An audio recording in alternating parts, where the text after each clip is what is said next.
Hi everyone, my name is Wei-Heng. I'm from University of Minnesota. Today I'm going to present our work toward more effective responsible disclosure for vulnerability research. At first, I will introduce a definition here.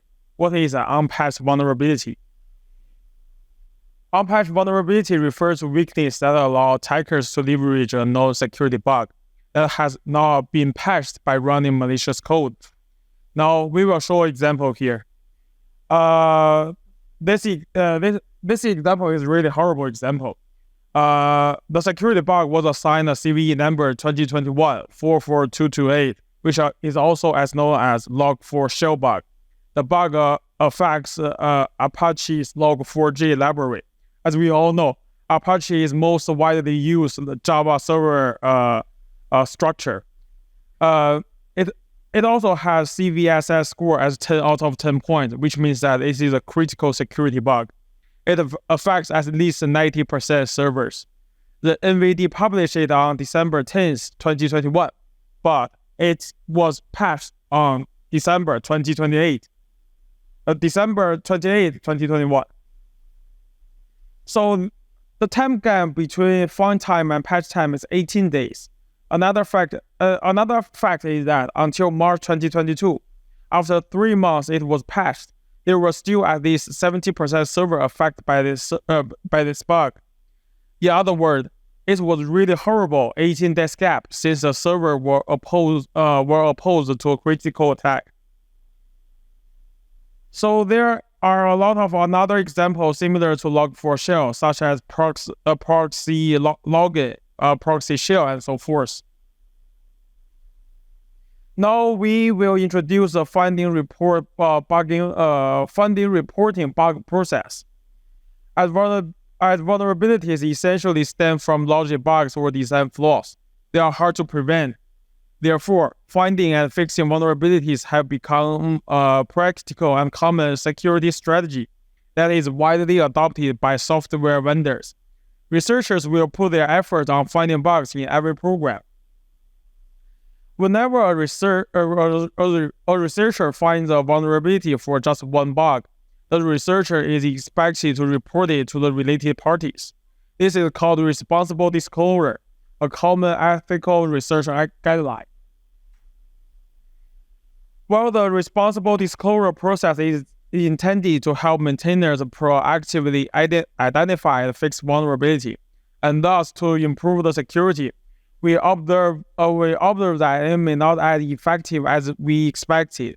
With the observation of the examples we mentioned before, we have observed the two common issues with responsible disclosure.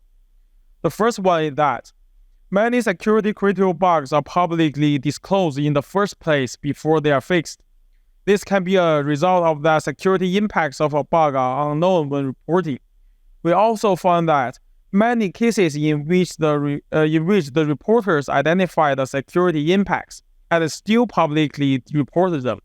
Such reports may be abused by attackers for exploitation, which undermines the intention of responsible disclosure. The second one is that many reports are of low quality. As a result, reports are often completely ignored by maintainers, or their acceptance is significantly delayed.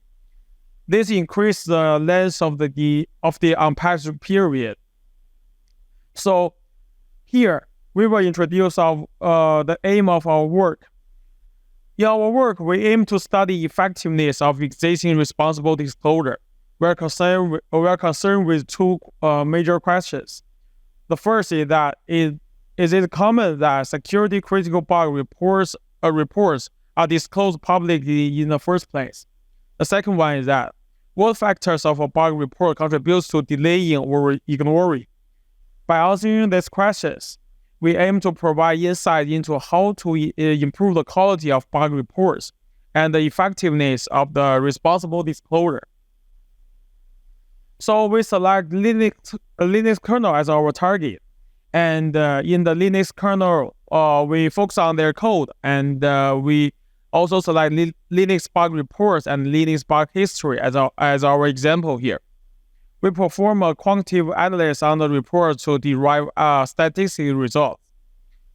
Contrary to the finding in the previous work, which claims publicly disclosed, we, however, found that most vulnerabilities in Linux are publicly disclosed before they are fixed.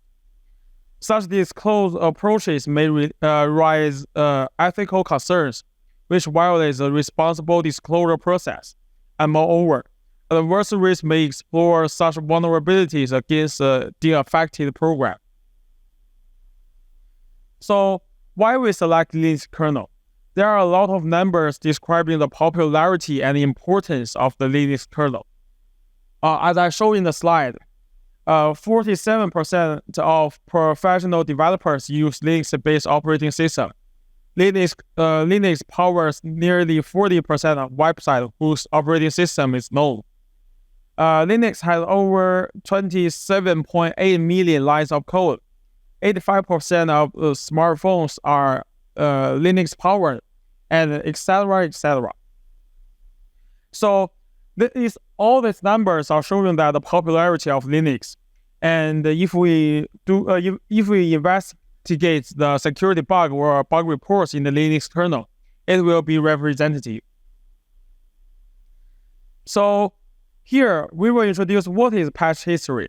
When we find a bug, we will write a bug report first. Then we are supposed to email it to the maintainer of the program. When the maintainer confirm the bug report, they will submit a patch and merge it into the master branch and then publicize it to GitHub. We will call this whole process as patch history. The another reason we select Linux kernel is that we show a Linux bug report example here. We can see that this example template tells bug reporters how to write a bug report. It's kind of like step by step. It's in detail. So it's also benefit for us to analyze the bug report based on the template.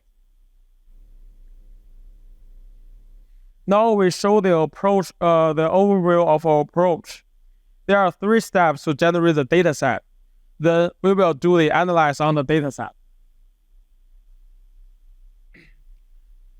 In this part, first step is that we collect the emails from Linux kernel email list or from the source URL. We select the last 5 years data before our work. So the data range should be from January 1st, 2017 to March 21st, 2022. The second step is that we collect all the commits from the Git log, and then we need to filter out the irrelevant commits since we want to have the bug fixing commits. So we set up some irrelevant words as keywords we want to filter out, such as typo, grammar, spelling, and etc. Such commits are not for bugs, but for coding style. We aim to collect as much information as possible. For example, for each commit, we collect commit hash, submit date, author email, commit date, committer email, and etc.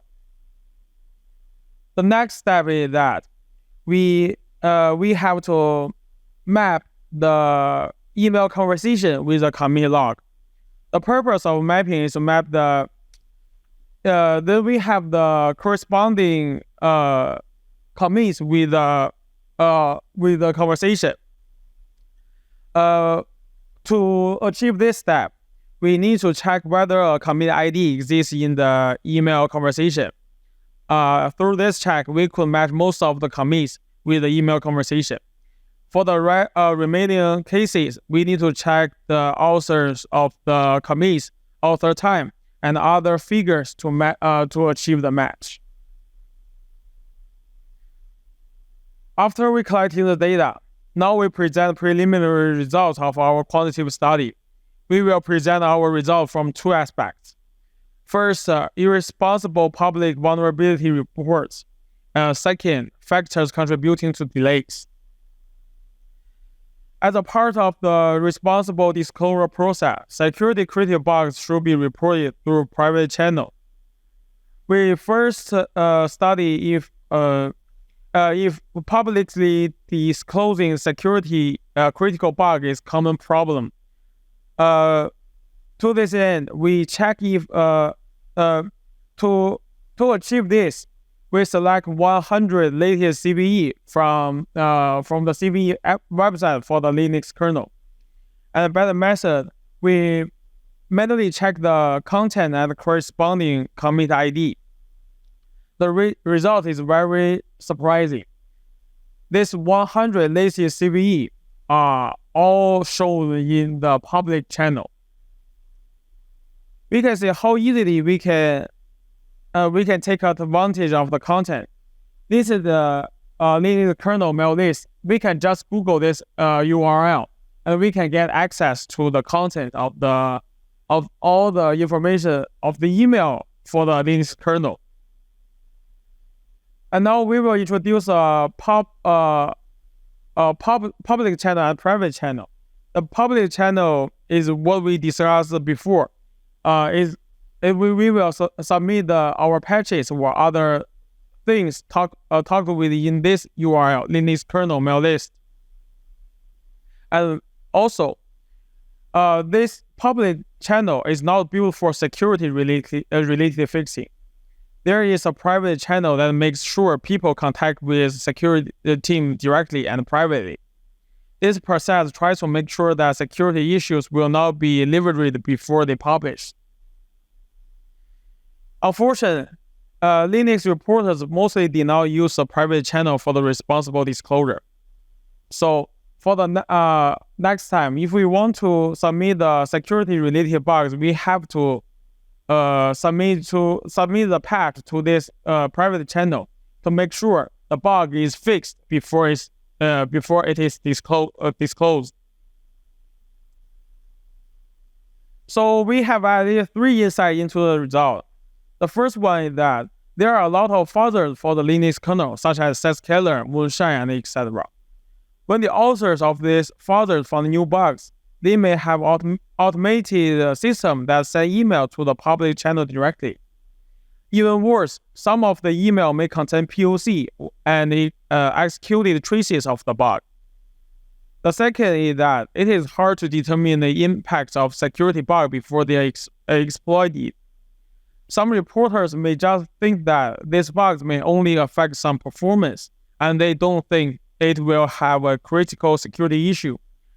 So they may publish it into a public channel. The third one is that some people care less about security than performance and functionality.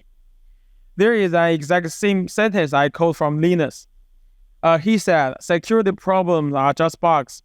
We can all see this conversation in this URL. In this link, it was an interesting discussion about whether we should kill the process or not when we meet security problems. Even though it is irrelative to our topic, we still can find that most developers care about more about performance than security, which causes reporters not to pay attention to the private channel or ignore the private channel. After we do the analysis on the CVE, and then we want to find we perform analysis to understand the delays and their distribution, and then conduct a study to understand the correlation between the factors and the delays, especially the relationship of author experience, author affiliations, and the length of the report. One thing I want to mention that this is a preliminary result. We just select this for now. We will focus more on more factors in our future work. First, we will show the definition of the delay. We define delay as the time gap between the time of the original bug report and the time of patch merging. Since memory corroboration bugs such as buffer overflow and user after free are generally security critical, we take it as our target type of bug. By checking the keywords, we finally collect 1,800 such bugs and measure the distribution of their delay. The result is shown in this figure. We could see that only 22% of the cases have a delay of less than 1 day, but 88% of the cases have more than 1 day to be exposed to the public. 80% of the cases even have a delay or longer than 1 month, which may give attackers time to abuse the reports. As a preliminary study, we hypothesize that there are at least 3 factors that have a correlation with the delays: length of the report, author experience, and author affiliation. To have a more robust static analysis, we use a larger dataset that contains over 37,000 commits. Also, we will define what is author experience. We define author experience based on how many commits has the author contribute to. Such information can be obtained from the Git log. We hypothesize that an author with more experience tends to write higher quality bug reports that will have shorter delay to be accepted. But the figure shows the result. The result is also surprising to us. They are opposite to our hypothesis. We see that authors with number of submissions under 65 have relatively small delay than in general. On the other hand, more experienced results with more than 65 confirmed commits instead have relatively longer delays. Such an unexpected finding deserves further investigation. So, we manually check some of the conversation. We see that the bug that most of less experienced authors reported are much easier and clearer than more experienced authors. Most of the more complicated bugs need more time to be discussed and confirmed. We will explore potential reasons as our future work. And next, we hypothesize that author affiliation may also have an impact on the delays. To confirm this, we first classify affiliation into 6 categories: education, Linux-related organization, other organizations, personal, Linux department of company, and other companies. We present the result in the table, which shows that the bug reporters from educational organization, for example, university, tend to have much longer delay, almost twice as the average. This is a bit surprising to us, so we look into it. We found that since authors from the education affiliation are often students, they may not have much experience on submitting a patch report. Such reports tend to have some basic mistake. For example, every email sent to Linux maintainer should CC this email address, but some of them forgot to CC this email. So the maintainer have to ask the reporter to do that, which increases the delay time. On the other hand, bug reports from Linux department and company have the smaller delay, which is consistent to our hypothesis. Next, we will talk about the length of report. The length of reports affect the delay time. We define length of the report as the number of lines of textual description, which means that it will exclude the code or the patch inside the email. We present the result in the figure. We can see that the correlation between the length and delays is also clear. Generally, bug reports with lengthy description tend to have a longer delay. There are several reasons. First, a lengthy report often covers a fix for multiple bugs. Second, the bug can be complicated and require more review effort. Such a result implies that, to avoid delays, reporters should write concise description for bugs separately. After analyzing the preliminary result, we have some concerns and insight.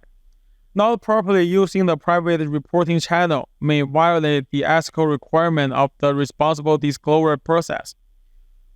Our results also indicate that there is a typical large time gap between the public disclosure to the actual patch date. Attackers can abuse both issues to cause harms. In these scenarios, responsible disclosure can even turn into a harmful process. As an immediate remediation, we need to encourage reporters to use private channels for reporting vulnerabilities. Furthermore, it is essential to have an automatic tool for enforcing the security bug based on their patches. In the relationship between author affiliation and delay time, educational organizations suffer from a longer delay. We believe a training for students on how to improve the report quality will help. Last, a concise and per case report is preferred and can avoid longer delays. So for the future work, improving the effectiveness of responsible disclosure is an important topic. We invite multiple directions for the future work. First, we plan to identify more factors and study their impacts on delays. In addition to delays, we plan to use ignore rate, the percentage of bug reports being ignored, as a metric to measure the factors. Second, beyond Linux, we plan to study more popular open source projects through other backtracking platforms such as GitHub and Bugzilla.